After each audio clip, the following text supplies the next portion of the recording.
Welcome back to Civil Discourse Now. My name is Mark Small. I'm co-host with Paul Ogden. We're both Indianapolis attorneys.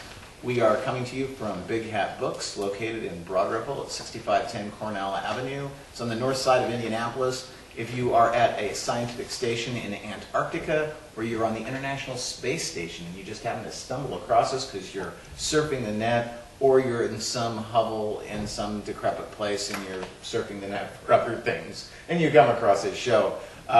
We are on the north side of Indianapolis, Cornell, 6510 Cornell Avenue. Excellent selection of books here at Big Hat Books, including Destiny of the Republic by Candace Millard. Or Millard, I'm not sure how it's pronounced. It's about the death, murder possibly, of President Garfield in 1881. Our guests today are Bill Groth. He's a lawyer here in Indianapolis. His practice areas are appellate, labor and employment law, election and voting rights, and Social Security disability. And Jeff Cox, who's also a lawyer here in Indianapolis, who does the eminent domain, wills and estates, a variety of areas of practice in his office. Bill had just directed a question to Paul. We're here discussing right to work, the right to work legislation that's presently pending before the General Assembly of Indiana. And Paul, do you want the question restated? Yeah, I think so, because we could have a few viewers that just start out seeing the second segment. So good point. Idea. Paul, I was asking you, you made comments during your remarks about your experience, personal experience with the unions, and how that, well, one union in particular, I guess, and how that led to your views supporting right to work. And I think I asked you the question of whether you think that's a good thing from a social and economic perspective for the state of Indiana to pass a law that will dramatically weaken unions, which are already at an all-time low in terms of density. Well, I think part of your premise might be challenged that it would dramatically weaken unions. There are certainly people are arguing that it could make unions more responsive. And I think that's part of the problem out there, and the reason unions don't have more support is they're not responsive to their members. We have a lot of corruption in unions. We have Not in corporations. not in corporations, absolutely not. But we're seeing a situation where, and I gave an example, but I'll give another example. I came from a family where we were very blue collar. My dad worked in a factory. My brother, he was, I should say, an electrician. He's been in the electricians union for all his life. Past 4 years, he's barely worked at all. Once you lose your job and you're in a union, you go on a list, and the list is about 600 people. And he could not do outside work. Now, he has since took early retirement at 55 because he wasn't working. That's the kind of situation where sometimes unions price themselves out of the market. I think we saw that with UAW. But are you attributing his not being called from because he's at the hall, basically he's waiting on the bench at the hall. Are you attributing that to corruption in the union, or to them pricing Themselves out of the market? In other words, they've negotiated contracts for their workers such. He made good money when he was working. The problem is he wasn't working the last 4 years. He barely worked. And so non-union shops are coming in and bidding under the union contractors that would be hiring. They're more they're more reflecting the marketplace. I don't know if I answered Bill's question as far as economic development, but I think we would agree that there are certain companies out there that would be one factor that they would look at, whether there's a union shop, whether they can require a union shop or not, and may not locate to Indiana because of that, because we don't have right to work legislation. Although the state of Indiana and the governor's office have never provided us with a single example of a single company that wouldn't locate in Indiana because we allow agency shop agreements. But I'm curious about about the comment you made that passing right to work would make unions more responsive. It seems to me that if right to work passes and unions can't generate the same revenue to perform their statutory responsibilities, they're going to look for ways to avoid processing grievances and taking cases to arbitration and getting involved in litigation and getting involved in politics because they're going to be strapped for funds. And if you're not a member, if you choose not to be a member in a otherwise union shop, do you think you're going to be represented to the same degree, with the same level of enthusiasm and vigor that a union member would be? Well, if I choose not to join the union, I would hope that the union, people who are part of the union would get better representation. That's part of the choice that you make.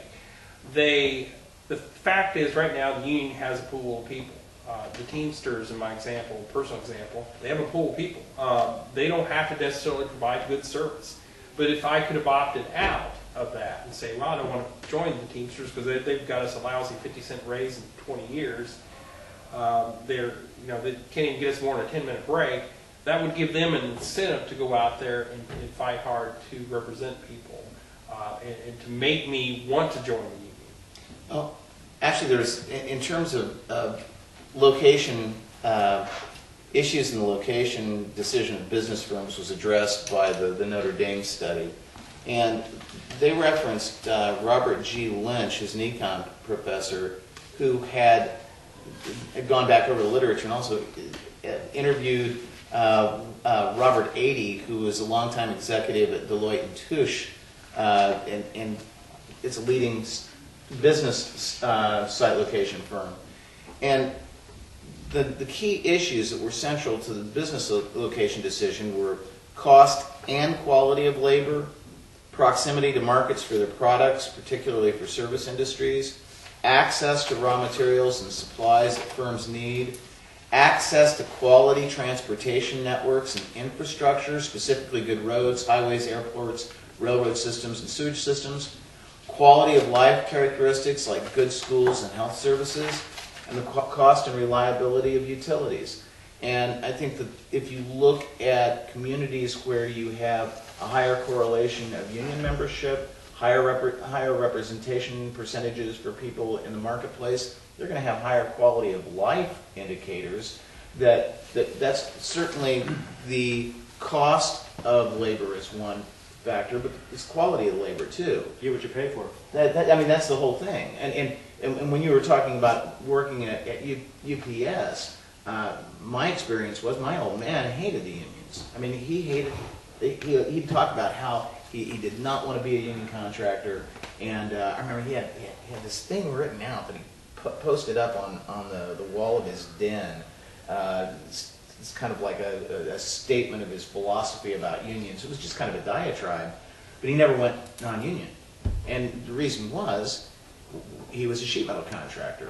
Sheet metal tinners are some of the most highly skilled workers in the trades, in the construction trades. He couldn't have trained them. If he had been a non-union shop, where would he have gotten those workers? They go through a 4 or 5 year apprenticeship program, become journeymen. They get the card, and then they're down at the labor hall. And when you're bidding a job as a construction contractor, you can't just keep people on the payroll and just hope that you're going to get a job. You're bidding jobs, and when you don't get a job, you're not working out in the field. And so those workers were on the bench. You get a job, you call up, they come to the job site. Like I said, some weren't real great workers, but most of them were pretty good, and some of them were really fine workers. But that's one aspect of having people unionized. Another aspect is in terms of training. It's training, yeah, because the union provides that apprenticeship program. Right.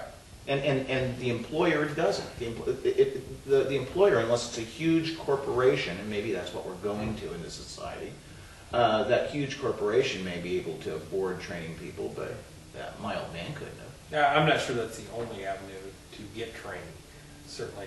And you and I discussed, I believe it was last night over some beverages, non-alcoholic, weren't they, I believe. But anyway, they... You don't remember? No, I don't remember. I don't recall. But I personally take the position unions have done a lot of good in this country. You look at we were talking about the Triangle Shirtwaist Fire in New York City. A lot of people don't know about that. Paul? Well, maybe you're more versed in the fact, but you had a building in New York City where a number of, I think predominantly women, I think were almost all women, were working and sewing. It was a fad at the time to have these shirtwaist dresses or outfits, I'm not sure what you call it. Actually, it's just sort of like a blouse, but it's pulled in at the waist. And had all the workers were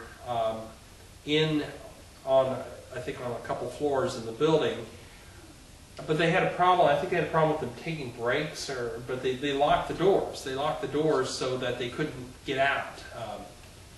And they were working very long days there. And they had, if there was a fire, they had buckets of water to put out the fire, which that's not very safe.